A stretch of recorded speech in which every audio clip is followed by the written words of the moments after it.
মানৰ অসম আক্ৰমণৰ কাৰণ হিচাপে ইতিমধ্যে আলোচনা কৰা পূৰ্ণানন্দ বুঢ়াগোহাঁইৰ প্ৰাধান্য প্ৰথম কাৰকটোৰ শেষত বিশ্লেষণ কৰিলে দেখা পোৱা যায় যে আৰু কেইবাটাও কাৰক আছে যি নেকি মানৰ অসম আক্ৰমণৰ বাট মুকলি কৰিছিল।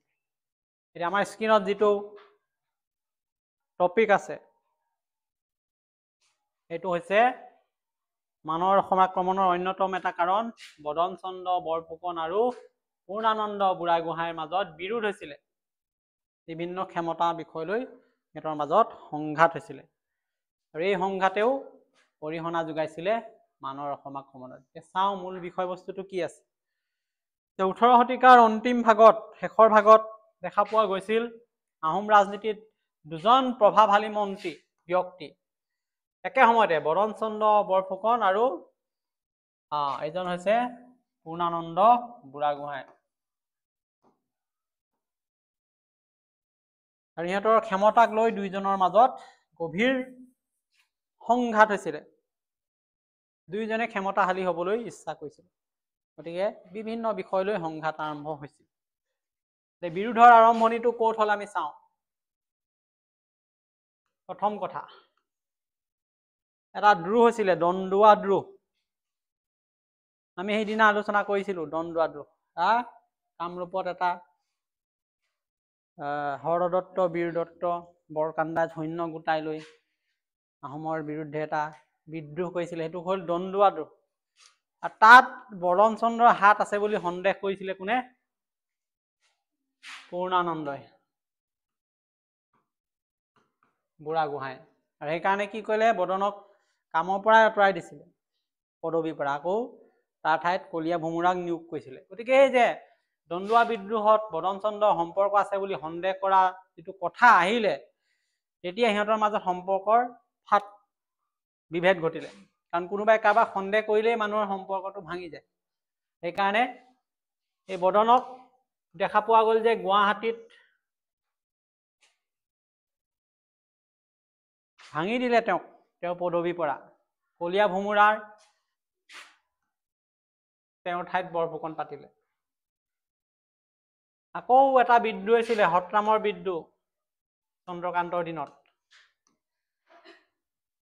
যে সত্ৰাম নামৰ এজন বন্ধুৰ হৈছে চন্দ্ৰকান্ত সিংহৰ সম্পৰ্ক বাঢ়ি গৈছিলে, তেওঁক চাৰিঙীয়া পদবী দিলে। সত্ৰামে দিনক দিনে ক্ষমতাশালী হৈ এটা বিদ্ৰোহ কৰিলে, পূৰ্ণানন্দ বুঢ়াগোহাঁইক আঁতৰ কৰিলে। সেই যে সত্ৰামৰ বিদ্ৰোহতো বদনৰ কিছু পৰিমাণে ভূমিকা আছে বুলি সেইটোতো সন্দেহ কৰিছিলে পূৰ্ণানন্দই। গতিকে এইবিলাক কথাৰ কাৰণে সিহঁত দুজনৰ মাজত বিৰোধ হৈছিলে। 2 নম্বৰ কথাটো কৈছে অস্থায়ী মিত্ৰতাৰ সময়। ইয়াৰ মাজতো তেওঁলোকৰ মাজত আকৌ এটা পৰিৱেশ সৃষ্টি হৈছিলে, সিহঁতৰ মাজত মিলা প্ৰীতি এটা হোৱাৰ পৰিৱেশ আহি গৈছিলে কিছু সময়ৰ কাৰণে। এইটো অস্থায়ী বুলি কৈছে কাৰণ পূৰ্ণানন্দৰ পুত্ৰ আছিলে উৰেখানাথ। তেওঁ কি কৰিছিলে, বদনৰ জীয়েক পিজৌ গাভৰুৰ সৈতে বিবাহ কৰিছিলে। গতিকে সিহঁতি ঘৰুৱা সম্পৰ্ক এটা স্থাপন কৰিছিলে। বদনৰ জীয়েক নাম দিছে পিজৌ গাভৰুক বিয়া পাতিছিলে তেতিয়াহ'লে পূৰ্ণানন্দৰ পুতেক উৰেখানাথে। গতিকে সেইফালৰ পৰা এটা সম্পৰ্ক স্থাপন হ'ল ঘৰুৱা। সেইকাৰণে সিহঁতৰ সম্পৰ্কটো যদিও ভাঙিছিলে কিছুদিন আগত, আকৌ অস্থায়ীভাৱে মিত্ৰতা হৈছিলে। কিন্তু কলীয়া ভোমোৰাৰ যেতিয়া মৃত্যু হ'ল, বদনক পুনৰ সেই মিত্ৰতাৰ কাৰণে পূৰ্ণানন্দই বৰফুকন পাতি দিছিলে। যদিও বদন চন্দ্ৰ বৰফুকনৰ আচৰণ সলনি নহ'ল। ই অহংকাৰী, দুৰ্নীতিপৰায়ণ, ক্ষমতাশালী, মানুহৰ মাজত অত্যাচাৰ কৰা, এইবিলাক দিনক দিনে বাঢ়িবলৈহে ধৰিলে পুনৰ তেওঁৰ ক্ষমতা লাভ কৰি। আৰু এই কথাবিলাক পূৰ্ণানন্দই লাহে লাহে উপলব্ধি কৰিছিলে যে বদন চন্দ্ৰ বৰফুকন আৰু কেতিয়াও সলনি নহয়। তেওঁ সমাজত মানুহৰ মাজত বিভেদহে সৃষ্টি কৰিছে। গতিকে এই বদনৰ যে অত্যাচাৰ আৰু অপকৰ্মবিলাক পূৰ্ণানন্দই যেতিয়া জানিলে, পুনৰ বদনক কি ধৰণে নিয়ন্ত্ৰণ কৰিব পাৰি চিন্তা চৰ্চা আৰম্ভ হ'ল। আৰু এই ধনলোভী বদনে কি কাম কৰিছিলে সেই কথাটো ইয়াত এটা উদাহৰণ দিছে। আনকি কামাখ্যা আৰু হাজোত মন্দিৰৰ সোণ ৰূপ এইবিলাকতো হাত দিছে। কামাখ্যা মন্দিৰ এটা সকলোৰে পবিত্ৰ স্থান বা হাজোত থকা মন্দিৰ ভক্তিস্থলী, তাত ধনৰূপ বহুতো মানুহে দান কৰিছিলে, কিন্তু অত্যাচাৰী বদনে সেই ধন সোণতো চকু দিছিলে। কামাখ্যা হাজো মন্দিৰৰ সোণৰূপ আত্মসাৎ কৰিছিলে। এইবিলাক কথাত সিহঁতৰ মাজত আকৌ বিভেদ, লাহে লাহে সংঘাত আৰম্ভ হৈছিলে। লগতে গুৱাহাটী তাৰ আশে পাশে যিবিলাক অঞ্চল আছিলে, এই অঞ্চলবিলাকত বদন চন্দ্ৰই বৰ অত্যাচাৰ কৰিছিলে, মানুহক দুৰাচাৰ কৰিছিলে। আৰু এই কথাবিলাক পূৰ্ণানন্দই এজন মন্ত্ৰী হিচাপে বিভিন্ন উৎসৰ পৰা জানিব পাৰিছিলে আৰু অতি অসন্তুষ্ট হৈছিলে বদনৰ প্ৰতি। আৰু এটা কাৰ্য দিছে, পূৰ্ণানন্দ বুঢ়াগোহাঁই কি কৰিছিলে, কানিৰ প্ৰচলনটো নিষিদ্ধ কৰিছিলে সমাজত। যে এইবিলাক নিচাজাতীয় দ্ৰব্য প্ৰচলন, কানি, ভাং, এইবিলাক বন্ধ কৰিবলৈ নিৰ্দেশ দিছিলে। কিন্তু বদনে আকৌ এই আদেশ মনা নাছিলে। ইয়াৰ ফলত দুয়োফালৰ মাজত তীব্ৰ বিদ্বেষ দিনক দিনে বৃদ্ধি পাইছিলে। এইবিলাক কাৰণত দুয়োটাৰে মাজত, যদিও দুটা মন্ত্ৰী একেখন সভাতে, ৰাজসভা, একেজন আহোমৰ ৰজাৰ দুইটা মন্ত্ৰী আছিলে, সিহঁতৰ দুইটাৰ মাজত কিন্তু মিল নাছিলে এইবিলাক কাৰণতে। তেতিয়া কি হ'ল, পদশ্ৰুতিৰ কথা আহিলে আৰু পলায়নৰ পৰিৱেশ সৃষ্টি হ'ল। গতিকে বদনৰ অত্যাচাৰ যেতিয়া চৰম সীমা পাৰ হৈ গ'ল বা সীমা উলংঘন কৰিলে, পূৰ্ণানন্দই এটা গোপনে থিৰাং কৰিলে যে বদনক আৰু আকৌ পদচ্যুত কৰিব লাগিব। আগৰ দৰে এবাৰতো পদচ্যুত কৰিছিলে, পদবীৰ পৰা আঁতৰাইছিলে, আকৌ আঁতৰাৰ কথা চিন্তা চৰ্চা আৰম্ভ হ'ল আৰু বদনক ধৰিবলৈ মানুহ পঠাইছিলে। এতিয়া এটা কথা ইয়াত আছে, পিজৌ গাভৰু। আমি জানো বদনৰ জীয়েক, হয় নে নহয়? বদনৰ জীয়েক এতিয়া পিজৌ গাভৰু, পূৰ্ণানন্দৰ ঘৰতে আছে। পূৰ্ণানন্দৰ পুতেকে বিয়া পাতিছে। এতিয়া ঘৰত চিন্তা চৰ্চাবিলাক কি হৈছে, ঘৰৰ ছোৱালীয়ে কাক জনাব? বাপেকক ক'বনে নাই? খবৰটো দিবই যে আপোনাক পুনৰ বৰফুকনৰ পৰা আঁতৰাব বিচাৰিছে, আপোনাক ধৰিবলৈ মানুহ পঠিয়াব। এতিয়া জীয়েকে খবৰ দিলে বদনক, বাপেকক, পিজৌ গাভৰুৱে। আৰু এই যে সংবাদ পিজৌ গাভৰুৱে পালে বদনক দিয়ে, আগতীয়াকৈ জনাই দিয়াত বদন পলালে, বংগদেশ পালেগৈ। ওচৰতে থকা বংগদেশত আশ্ৰয় ল'লে, তাত ব্ৰিটিছবিলাকৰ ছাউনি আছে। গতিকে তহঁতেও একেই, কোনোবা যদি ঘৰত কাৰোবাৰ বিয়া হৈ গৈছে, ছোৱালী যেতিয়া ঘৰলৈ আহে বহুত খবৰ লৈ আহে, আনে নাই যে তাত আমুক কৈছে, তামুক কৈছে, সঁচা মিছা কথা নাই, কিন্তু কিবা কিবি খবৰ, ভাল খবৰ হ'লেতো ভালেই, যদি বেয়া ধৰণৰ খবৰ আনে ইয়াতো মানুহবিলাকে বেয়া পায় যে আমুকৰ কথা এনেকৈ ক'লে। সেইটো বেলেগ, সেইটো এটা মানুহৰ চৰিত্ৰ।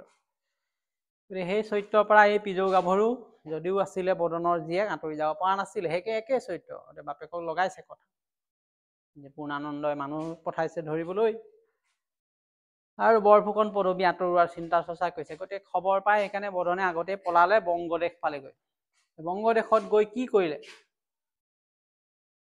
ইংৰাজৰ সহায় বিচাৰিছে। পৰিৱেশটো কেনেকে, ইংৰাজক মাতিছে এতিয়া অসমলৈ। বংগদেশত গৈ বদনে সোমালেগৈ, ব্ৰিটিছ বিষয়াবিলাকক লগ ধৰিলে আৰু আবেদন কৰিছে ইংৰাজক যে অসমলৈ আহিব লাগে। এয়া বদনে ৰংপুৰত ডেভিড স্কটক লক্ষ্য কৰিলে, সাক্ষাৎ কৰিলে। ডেভিড স্কট আছিলে সেই সময়ত অসমৰ গোটেই এৰিয়াটো চোৱা চিতা কৰিবৰ দায়িত্ব দিয়া প্ৰধান বিষয়া, কমিশ্যনাৰ। এই ডেভিড স্কটক সাক্ষাৎ কৰিলে আৰু কলিকতালৈ গমন কৰিলে।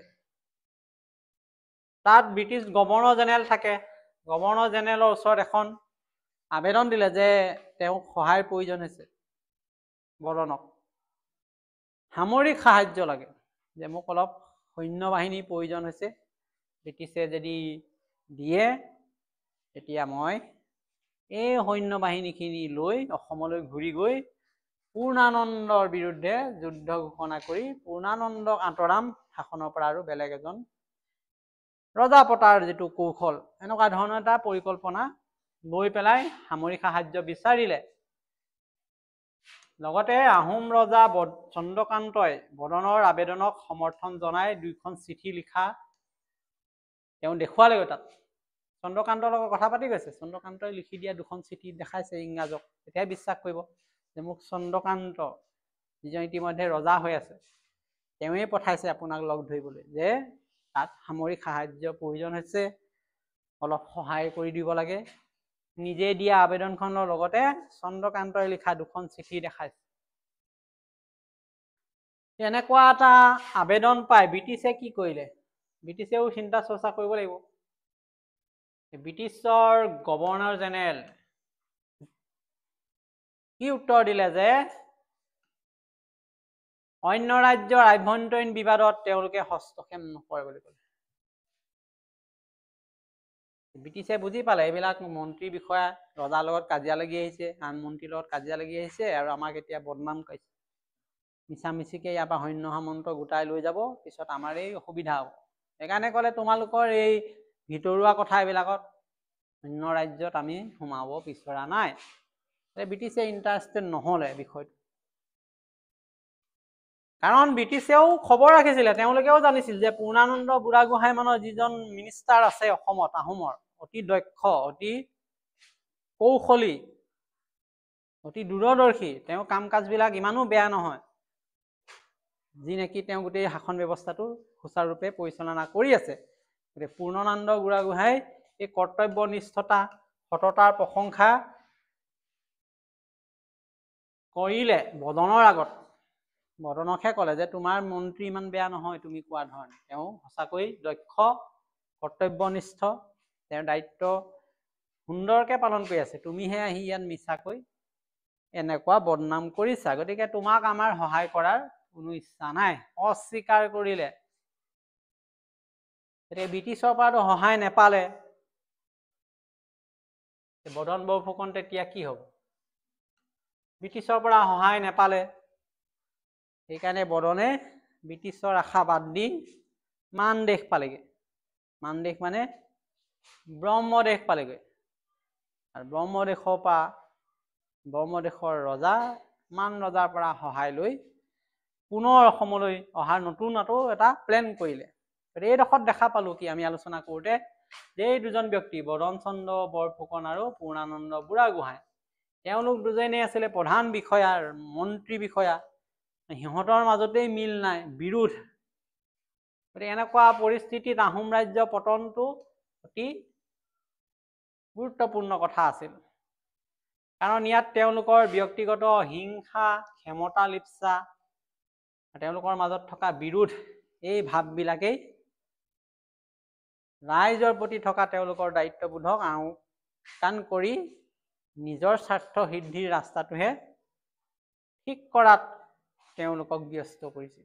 গতিকে এই ধৰণে বদন চন্দ্ৰ আৰু পূৰ্ণানন্দৰ বিৰুদ্ধে অৱশেষত মানসকল অসমলৈ অহাৰ ৰাস্তাটো মুকলি হ'ল, যেতিয়া ব্ৰিটিছে সহায় নকৰাৰ কথা ক'লে। আমিও যেতিয়াবা বিচাৰি যাওঁ সহায় কাৰোবাৰ, বিচাৰোঁনে নাই? যে কাৰোবাৰ ওচৰত গ'লো, তেওঁ যেতিয়া সহায় নকৰে, তেতিয়া আমাৰ মনলৈ বেলেগ আহে যে আমুকৰ ওচৰত যাম, এওঁ যদি নকৰে, বেলেগৰ ওচৰত গুচি যায় সহায় কৰিব। একেই হ'ল, বদনে প্ৰথমতে ওচৰতে ইংৰাজ আছে বুলি ইংৰাজৰ কাষলৈকে গৈছিলে, ইংৰাজে সহায় নকৰাত তাৰ মনলৈ আহিল যে মানদেশ পাবই। এই মানদেশৰ কথাটো কেলে আহিলে? কাৰণ মানদেশৰ ৰজাক বদনৰ পেহীয়েক আছিলে যে ৰঙিলী, ইয়াত ওলাব পিছত, সেই ৰঙিলীক মানদেশৰ ৰজাক বিয়া দিছিলে। গতিকে পেহীয়েকৰ ঘৰলৈ যাব। তহঁতৰ আছে নাই পেহী? গতিকে বদনৰ ইমান সৰু মানুহ নহয়, মানদেশৰ ৰজাক বিয়া দি থৈছে পেহীয়েকক। গতিকে মানদেশৰ ৰজাটো তেতিয়াহ'লে কি হ'ব বদনৰ? পেহী হলে কি হয় পেহাৰ ওচৰলৈ যাব দে সি ভাবিলে যে তই সহায় নকৰা ব্ৰিটিছে সহায় নহয় ঠিক আছে আমাৰ পেহাই কৰিব এতিয়া প্লেন কৰিলে মই পেহাৰ ওচৰলৈ যাম পেহীক কৈ পেলাই পেহাৰ পৰা লৈ আহিম বহুত সৈন্য পূৰ্ণানন্দক আঁতৰামেই গতিকে এইবিলাক জিদ বাঢ়ি গৈছে দিনক দিনে এনেকুৱা ধৰণৰ এটা ব্যক্তিগত আক্ৰোশ জন্ম লৈছে যি কি নহওক আমি পিছত পাম পৰৱৰ্তী সময়ত ৰঙিলী আৰু পিজৌ গাভৰুৰ কথাটো পালোৱেই ৰঙিলী গাভৰুৰ কথাও পাম কেনেকে ৰঙিলী মান দেশত পালেগৈ যি কি নহওক এতিয়া আমাৰ আলোচনাৰ মূল কথাত আমি কেইটা কথা পালো ইয়াত দন্দুৱা দোহৰ কথা পালো এই দন্দুৱা দহটোৱে মেইন সেইটোৱে সন্দেহ বহালে পুৰন্দৰ আৰু পূৰ্ণানন্দৰ মাজত তাৰ পৰা সিহঁতৰ মাজত বিৰোধ হ'ল লগতে আমাৰ সৎৰামৰ বিদ্ৰোহটো সোমাই গ'ল তাকো সিহঁতৰ মাজত ভাল হৈছিলে সম্পৰ্ক কেলে বদনৰ জীয়েকক কোনে পলুৱাই নিলে পুৰন্দৰৰ পূৰ্ণানন্দৰ পুতেক উৰেখানাথে সেইকাৰণে সিহঁতৰ মাজত আকৌ এটা ভাল সম্পৰ্ক হ'ল তথাপি ঘৰুৱা পদবী ঘূৰাই দিলে বদনক বদনে পদবী পাই আকৌ অত্যাচাৰী হ'ল আদেশ নমনা হ'ল আকৌ পদবী ভাঙি দিলে পদবী ভাঙি আকৌ তাক ধৰিবলৈ পঠালে মানুহ সি পলাই নিলে কেলে পলালে জীয়েকৰ পৰা খবৰ আগতীয়াকে পালে পলাই কলৈ গ'ল ইংৰাজৰ আশ্ৰয় ললেগৈ ইংৰাজৰ আশ্ৰয় লোৱাৰ পিছত ইংৰাজৰ সহায় নেপালে কি কৰিলে মানদেশ পালেগৈ আৰু মানদেশত পাই বদনে গৈ মানক লৈ আনিলে আৰু সেই মান যে আহিলে বদনৰ লগত সেয়াই মানৰ আক্ৰমণ গতিকে আমাৰ আলোচনা একেবাৰে চিম্পুল কথা ইয়াৰ লগত মিলাই তোমালোকে পঢ়িব লাগিব কিতাপখন আৰু মূল বিষয়বস্তুটো লিখিব লাগিব